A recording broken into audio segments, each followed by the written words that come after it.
நாமக்கல் மாவட்டம் பரமத்திவேலூர் தாலுகா கபிலர்மலையில் பிரசித்தி பெற்ற பாலசுப்பிரமணிய சுவாமி திருக்கோவிலில் தைப்பூச திருவிழா ஆண்டுதோறும் விமர்சையாக கொண்டாடப்பட்டு வருகிறது.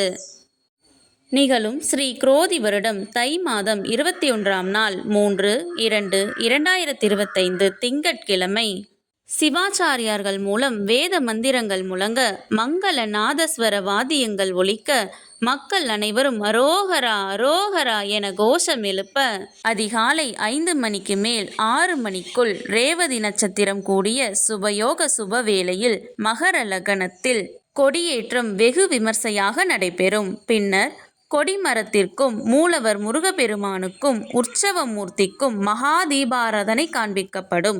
மேலும் தைப்பூசத்தையொட்டி தொடர்ந்து 9 நாட்களும் கீழே உள்ள ப்ளே பட்டனை கிளிக் செய்து முழு வீடியோவையும் பார்க்கவும்.